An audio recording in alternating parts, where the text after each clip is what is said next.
Reason ఏంటి అసలు? నేను వచ్చిన ఆశయం మార్చుకుంటే మీరు అన్నట్టు కరెక్ట్ ఆత్మాభిమానం చంపుకోవడాలు ఇవన్నీ చాలా మాటలు ఇంకా దానికి చుట్టేసేయచ్చు. నేను వచ్చిన ఆశయం ఏంటి? క్లియర్ పాలిటిక్స్ చేస్తున్నారు ఆయన. ఆయనతో నడిస్తే సామాన్యుడు బాగుపడతాడు. ఆ ఎజెండాతో నేను వచ్చా. ఈ మైండ్ సెట్ నాది మారని అన్ని రోజులు పవన్ కళ్యాణ్ గారిని జనసేన పార్టీని నేను వదలను. అది ఏమన్నా జరిగిన తర్వాత విషయం. నేను ఒక సందర్భంలో ఏదో డిబేట్లో కూడా అన్నాను, నన్ను డైరెక్ట్గా పవన్ కళ్యాణ్ గారు నా పార్టీకి బయట ఇలా చెప్పిన వాళ్ళు చాలా మంది రాజకీయ నాయకులు చాలా మంది నా కట్టె కాలిపోయిన తర్వాత కూడా ఈ పార్టీ జెండానే నా శరీరం మీద ఉండాలని చెప్పిన వాళ్ళు కూడా ఈరోజు పార్టీలు మారారు. ఇప్పుడు మీరు కూడా అదే కావాలో చెప్తున్నారు, ఎందుకంటే రాజకీయాల్లో మీరు ఉన్నారు కాబట్టి. రాజకీయాలను ఆదాయం ఎప్పుడు ఏమైనా జరగవచ్చు కదండి. రాజకీయాలను ఆదాయ మార్గంగా చూసుకునే వాళ్ళు అట్లాంటి మాటలు మాట్లాడతారు. బట్ నాకు రాజకీయాల ఆదాయ మార్గంగా నేను ఇవాళకి కూడా పార్టీ మీద ఆధారపడలే. ఇప్పుడు స్టిల్ ఈ రోజు కూడా నాకు పార్టీ ఏమి ఇచ్చిందని అడగను ఎవరిని. నేనేం చేయగలను చెప్పండి అంటే అంతే. నేనేం చేయగలను పార్టీకి? ఇక్కడ ఏం చేయగలను? సోషల్ మీడియాలో ఏం చేయగలను? మీడియాలో ఏం చేయగలను? గ్రౌండ్లో ఏం చేయగలను? నియోజకవర్గంలో ఏం చేయగలను? జిల్లాలో ఏం చేయగలను? మండలంలో ఏం చేయగలను? ఇదే అడుగుతాను, ఇంకేం అడగను. ఎవరన్నా లోకల్గా ఉన్నటువంటి లీడర్ తోటి సరిగ్గా ఇంటరాక్షన్ లేక సపోర్ట్ లేక ఫోన్ చేసినా మేడం పలానా ఆయన ఇలా ఉండాలని నేను ఏమన్నా ఇవన్నీ వద్దు. నేనేం చేయగలను నీకు చెప్పు, నీకేమైనా చేయగలను నేను చెప్పు, చేస్తాను. నీకు అక్కడ సపోర్ట్ ఏమైనా కావాలా, పని ఏమైనా కావాలా, చేస్తాను అంతే. నా పరిధిలో నేను ఏం చేయగలను అంతే చేస్తానంటే. అంటే ఇక్కడ నేను వాళ్ళలాగా రాజకీయాన్ని ఆదాయ మార్గంగా హోదా కోసం చూసుకోవట్లేదు. రేపొద్దున నాకు ఏదైనా సపోజ్ ఒక పదవి ఇచ్చారనుకోండి, మీరు అన్నట్లు ఇందాక మీకు ఎందుకు ఇవ్వలేదు ఇచ్చారనుకోండి, ఇచ్చినాక కూడా దాన్ని నేను హోదాగా ఫీల్ అవ్వలేను.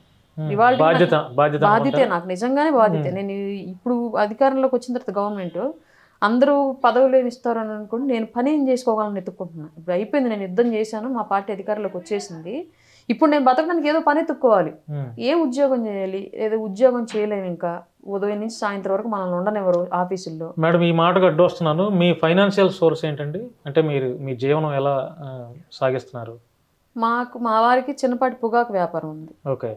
ఫస్ట్ నుంచి మాది అదే జీవనోపాధి. నేను మధ్యలో వేడి నెలలకు చన్నీళ్ళ తోడులాగా ఆయనతో పాటు కంటిన్యూగా నేను మార్కెటింగ్లో జాబ్లో ఉండేదాన్ని. ఒక 1.5 year నుంచి జాబ్ వదిలేసాను, కంప్లీట్గా వదిలేసాను.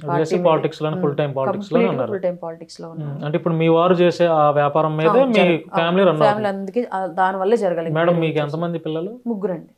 ఏం చదువుతున్నారు మేడం?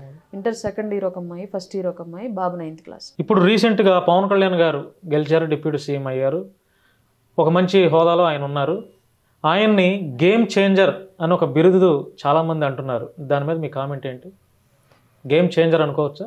అంటే ఇంకదే గేమ్ చేంజర్ అంటే దాన్ని 1 word లో చెప్పాలి అంటే క్లియర్గా కేంద్ర రాజకీయాలని ప్రభావితం చేయగలిగాడు, రాష్ట్ర రాజకీయాలని ప్రభావితం చేయగలిగాడు, అసలు ప్రజల యొక్క ఆలోచన విధానాన్ని కూడా ప్రభావం చేయగలిగాడు. గతంలో ఎప్పుడన్నా ఈ భారీ స్థాయిలో మెజారిటీని మీరు ఎప్పుడన్నా చూసారా? గతంలో ఎప్పుడు చూడాల. 150 seats వచ్చినటువంటి ఒక పార్టీని ఢీకొనడం అంటే చిన్న విషయం కాదు. అంటే క్యాడర్ గ్రౌండ్లో చాలా స్థాయిలో విస్తరించి ఉంది, పెద్ద స్థాయిలో. గెలిచిన ఏదో 5,000 10,000 మెజారిటీతో గెలుస్తారు, గెలిచిన చోట్ల అనుకున్న కండిషన్లో పూర్తిగా అసలు దగ్గరగా 1,00,000 వెళ్ళిపోయింది ఒక నియోజకవర్గం మెజారిటీ. 90,000 దాటింది, 92,000 కూడా దాటింది. అట్లాంటి సిచ్యువేషన్ని ప్రజల్లో అంత ఆలోచనలో మార్పును తేగలిగాడు అంటే అది ఈయన తీసుకున్నటువంటి నిర్ణయాలు. కూటమిలో ఉండాల్సిందే, పొత్తులో వెళ్లాల్సిందే, పొత్తులో ఎవరు తగ్గాలి ఎందుకు తగ్గాలని కాన్సెప్ట్ వచ్చినప్పుడు సరే నేనే తగ్గుతాను, రాష్ట్రం కోసం నేనే త్యాగం చేస్తాను, మనందరం కలిసి పనిచేస్తాము మాట్లాడి కేంద్రానికి రాష్ట్రంలో ఉన్న టీడీపీకి సఖ్యత కుదర్చడంలో కానివ్వండి, వీటన్నింటికి మూలం ఈయన తీసుకున్నటువంటి నిర్ణయాలే.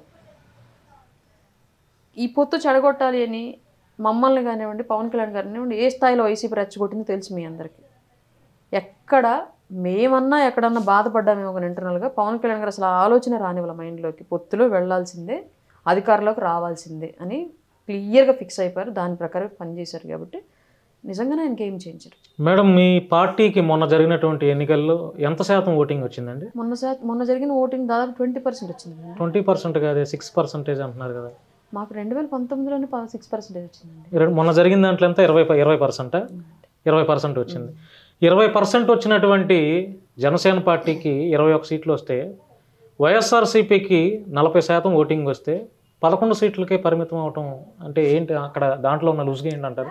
అంటే నాకు తెలియదు, అందుకే అడుగుతున్నాను. ఓటు పర్సంటేజ్ వేరు. ఇప్పుడు ఒక సబ్జెక్ట్లో 34 మార్కులే వచ్చి ఫెయిల్, 34 మార్కులే వచ్చి ఫెయిల్.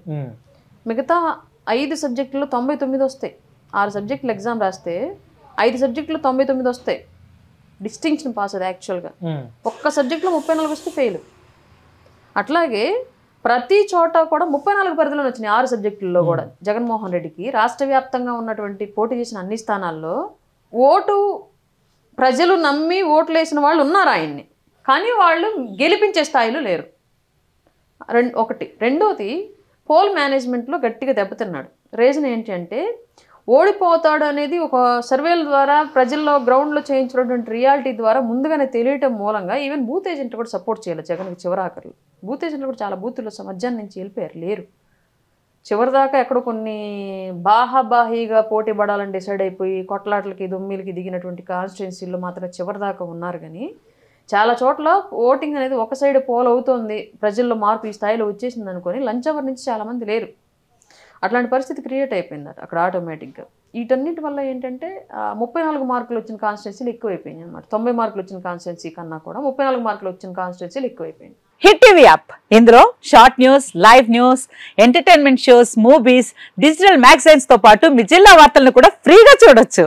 ఇంకెందుకు ఆలస్యం, వెంటనే హిట్ టీవీ యాప్ ని డౌన్లోడ్ చేసుకుని ఫ్రీగా ఎంటర్టైన్మెంట్ పొందండి. Hit TV app. Hit TV app. Please download hit TV app. Hit TV app ని ఫ్రీగా డౌన్లోడ్ చేసుకుని ఎంజాయ్ చేయండి. మీకు నచ్చిన ఎంటర్టైన్మెంట్ కోసం హిట్ టీవీ యాప్ ని ఫ్రీగా డౌన్లోడ్ చేసుకుని ఎంజాయ్ చేయండి. హిట్ టీవీ యాప్ ని డౌన్లోడ్ చేసుకుని ఆస్వాదించండి, ఆశీర్వదించండి. ఇంతమంది సెలబ్రిటీలు హిట్ టీవీ యాప్ ని డౌన్లోడ్ చేసుకోండి అని చెప్తున్నారంటే ఎంత మంచి యాప్ ఆలోచించండి.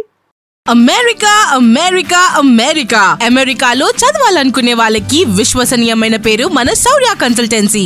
UK లో 1 year masters, UK లో 1 year masters, 2 years work permit up to 5 years visa. Contact Saurya Consultancy. Contact 89851 89851.